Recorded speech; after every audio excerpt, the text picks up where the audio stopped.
Thank you and good morning.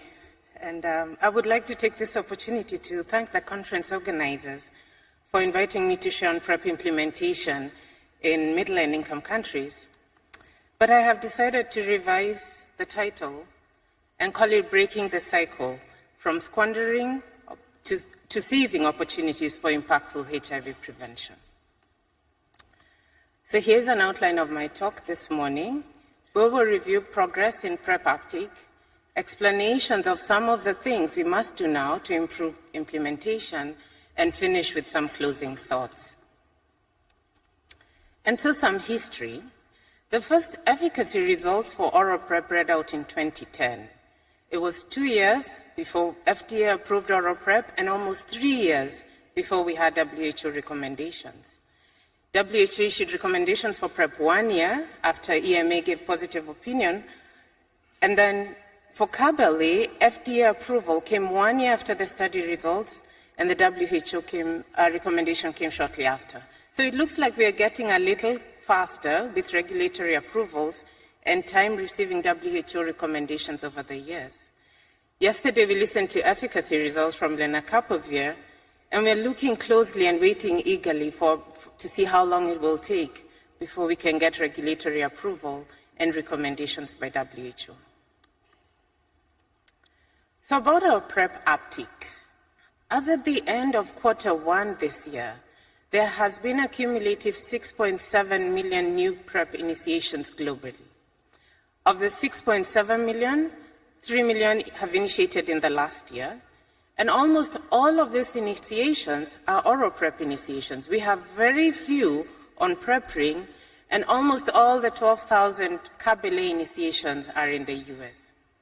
I remind us that the UNAIDS target is 10 million initiations by 2025, and it doesn't look like we're on track to meet this target. So is 6.7 million initiations impressive? Should we be impressed with ourselves?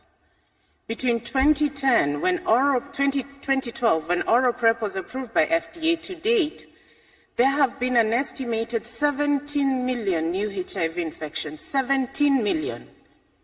And yet we have had a potent HIV prevention intervention that could have averted some of these infections if it was scaled up effectively. I think to curb new HIV infections, we need upwards of 10 million people on PrEP, perhaps even 100 million.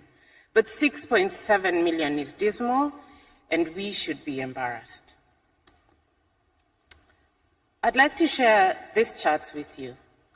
The chart on the left shows new HIV infections in 2022 by region, and this data from the UNAIDS 2023 report, I don't think they're that different from the recently released report.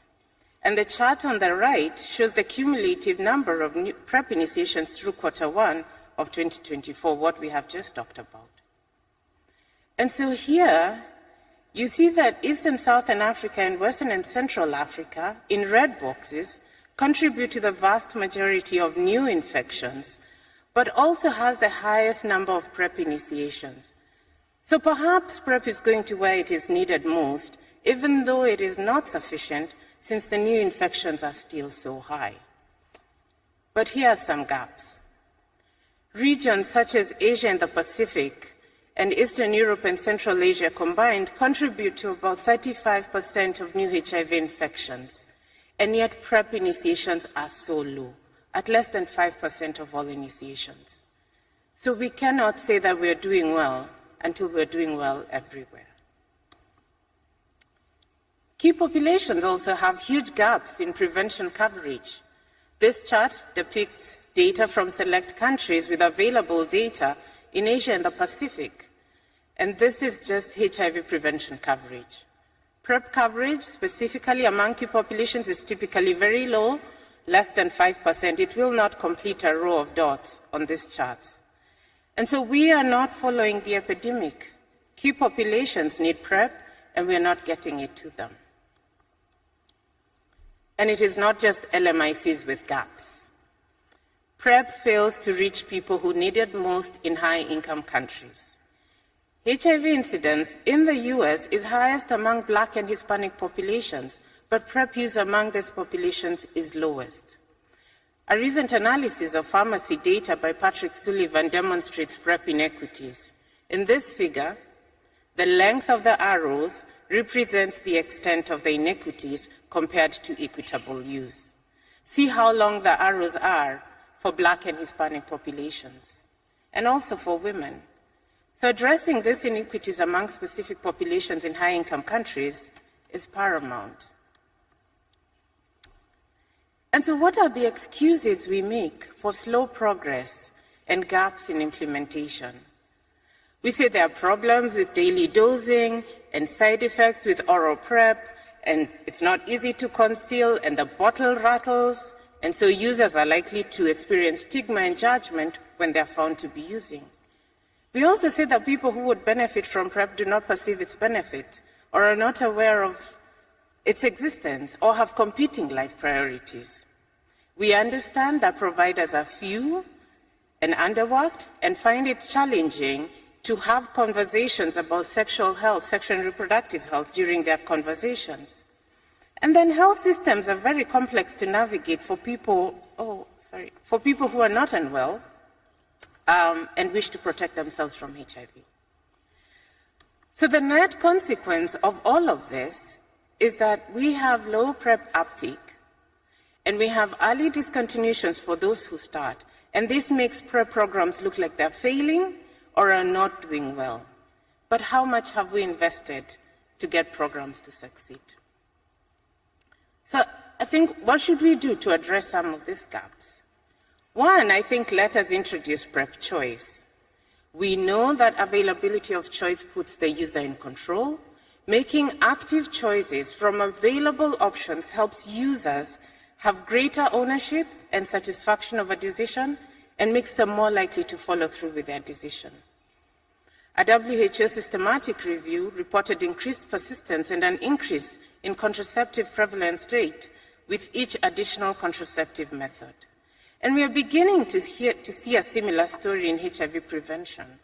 At the SARCH trial results presented at CROI early this year, we were informed of an increase in HIV prevention coverage from 28 to 70% when PrEP was introduced into the existing mix of PrEP and PEP.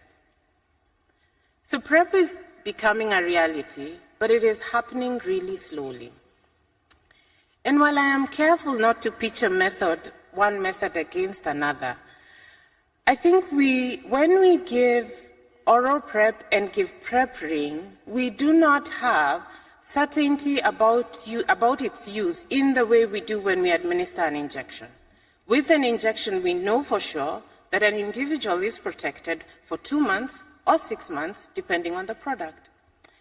I think if we truly want to be serious, we have to take this opportunity to get millions of injection doses so that millions of people can get effective prevention. There are a couple of countries that are poised to receive CAB in their national programs this year, but there are few. And as you can see in this infographic from AVAC, there are about 1.2 million doses available for LMICs through to 2025. This would benefit only about 200,000 people, a really small number. And then I have learned recently that even the few doses available have not all been purchased. So what incentive then will manufacturers have to produce more doses if the little that's available has not been purchased? The price will never come down if there is no mass production, and mass production cannot happen if there are no orders and purchases. So I think this is one cycle that we really must break out of, and I would ask donors to take the risk and purchase existing CAB doses. And then governments take the risk and create demand for CAB. I think this is how we will bring the price down and increase access. There are a number of implementation studies that are offering PrEP choice. Many of the participating countries are in Africa and South America, and I would say that these are enough. We have enough studies now. We do not need to do more. What we need to do is to move to program implementation with the lessons we have learned.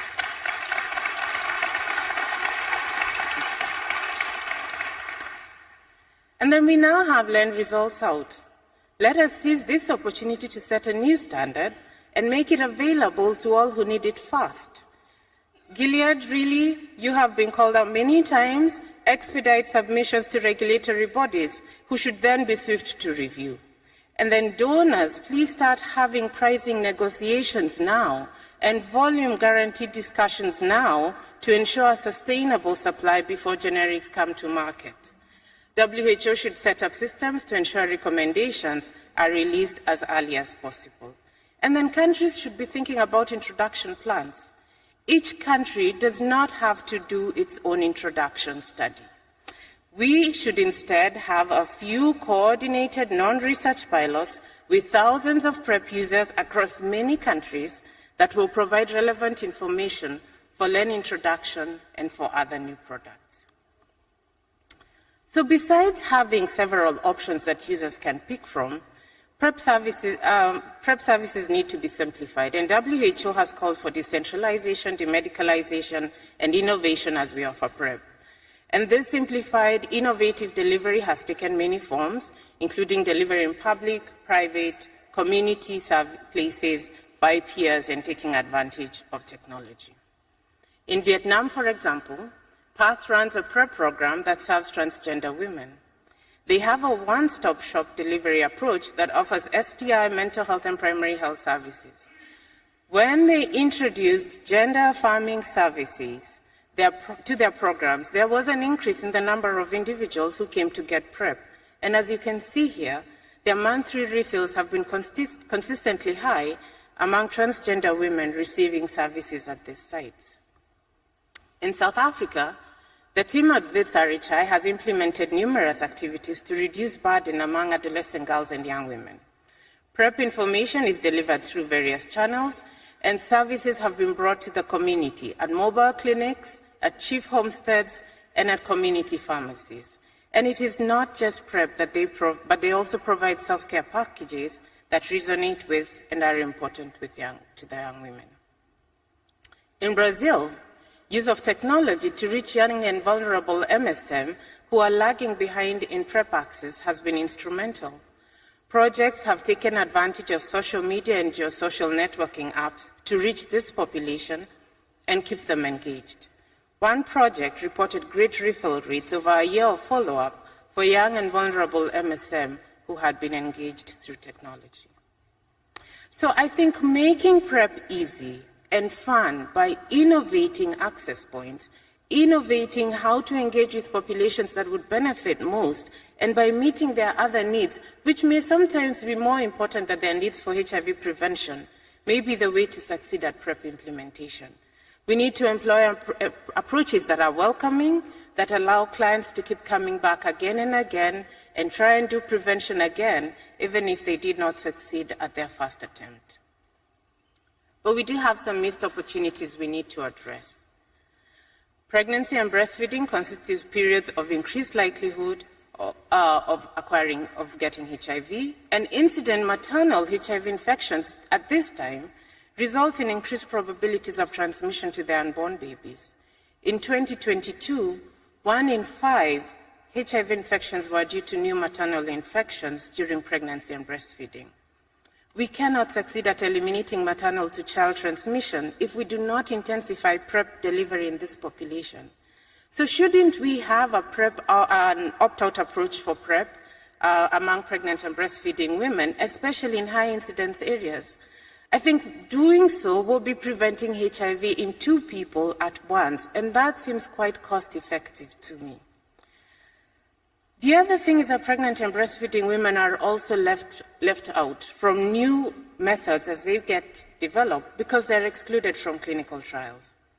The research fraternity should now find ways for safe and ethical inclusion of these populations in clinical trials, and we have seen movement in this direction from the PURPOSE trials that included them, and we applaud them for that. So including pregnant and breastfeeding women in clinical trials should now be the norm rather than the exception. And we now have no excuse that since WHO did launch guidelines to guide how to have pregnant women participate in clinical trials yesterday. What do we do with partners of index clients who test negative? We have a missed opportunity for prevention here.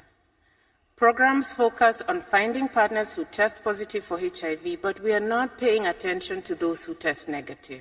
And yet there are a population that would benefit from PrEP. Their partners have only recently been identified positive. A project supported by RISE in Nigeria has been assessing partners of index clients who test positive for PrEP. Over the last 3 years, of those screened for PrEP, more than 20% were found eligible, and almost all of this have initiated PrEP. This is a PrEP talk, but I would like to say something about post-exposure prophylaxis.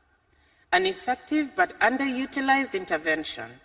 HIV prevention programs have positioned PrEP as the product to use when you have failed, when you have not been that perfect individual who plans for sex and therefore took PrEP in advance, an individual who was described by Jane Marazzo yesterday. PrEP access is difficult. It is highly medicalized and reserved for high-risk exposures, occupational exposures and GBV. But engagement in HIV prevention to remedy a recognized risk that has already occurred is different from engagement to protect an anticipated event in future. Colleagues in Kenya and the US have been conducting studies to evaluate feasibility of PrEP in pharmacies. They found that for every person initiating PrEP in the online pharmacy platform, 7 initiated PrEP. In the brick-and-mortar pharmacies, there were 2 people initiating PrEP for every PrEP initiation.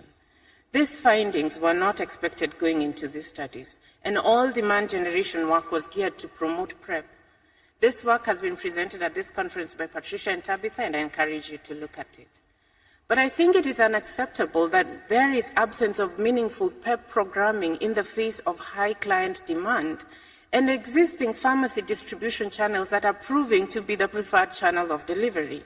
So I think we should now have concerted efforts and dedicated funding for PrEP programming.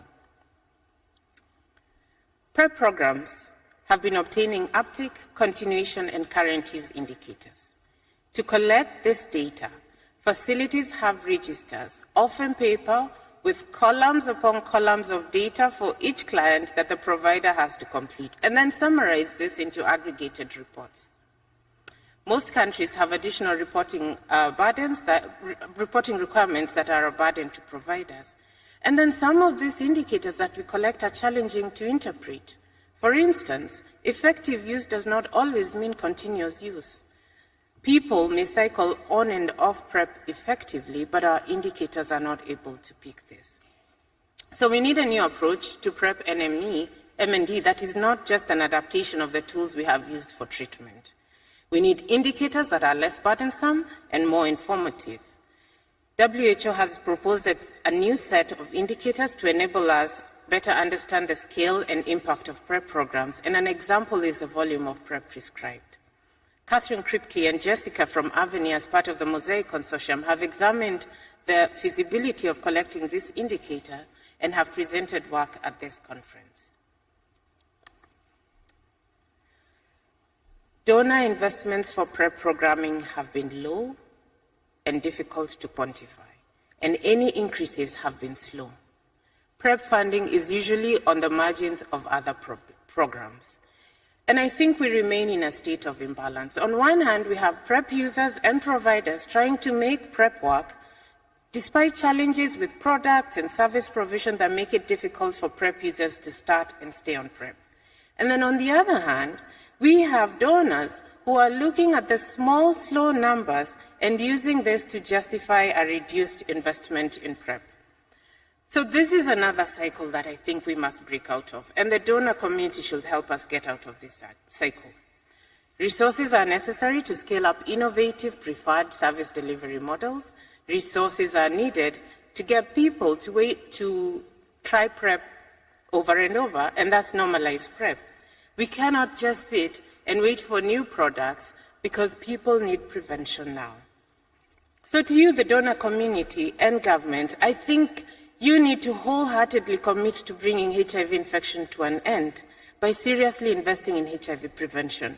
We know you can commit, and often when you commit, the impact is great. So we are waiting for you and counting on you to step up. And so in summary, Not doing HIV prevention well is a luxury we cannot afford. Our current PrEP programs are certainly not sufficient, as new HIV infections have stagnated. Each new infection means care and treatment for that individual for life, and this is not inexpensive. It has been repeated many times, and it remains true, that we cannot treat ourselves out of this epidemic. Primary prevention, including PrEP and PEP, are needed. Second, we have examples of client-centered delivery models that are preferred and well received by PrEP users. However, many of these are done on a small scale. For impactful HIV prevention, we need accelerated scale-up of these proven models, and while doing so, address inequities in delivery and address missed opportunities. We must streamline introduction of new products and remove obstacles to scale. Let us conduct few large adaptive introduction studies that facilitate fast and broad adoption of innovation and include adolescents and pregnant and breastfeeding women. Manufacturers prepare for product introduction while studies are ongoing. Donors have pricing and volume discussions early. Regulators and policymakers do expedited reviews of new products. 2 years is too long to wait for regulatory approval of effective HIV prevention products, as has been the case in Kenya, my country. Communities should make realistic demands and hold all of us to account as we come together for a common purpose of streamlining new product introduction. So we all have a role to play. All of us here do have a role to play and a choice to make. I think we have been thinking small and have gone slow over the past 12 years. Today at this conference, let us decide to do things different so that we are not here 12 years later talking about the challenges and burden of HIV disease, but rather celebrating the great strides we have made in HIV prevention. So let us seize this opportunity to break the cycles that are holding us back and make the choice to go bigger and go faster. And with that, I would like to thank all these individuals who have worked with me to develop this talk, and also acknowledge these organizations and projects that I have worked with that allow me to do HIV prevention work and learn so much in the process. Thank you very much.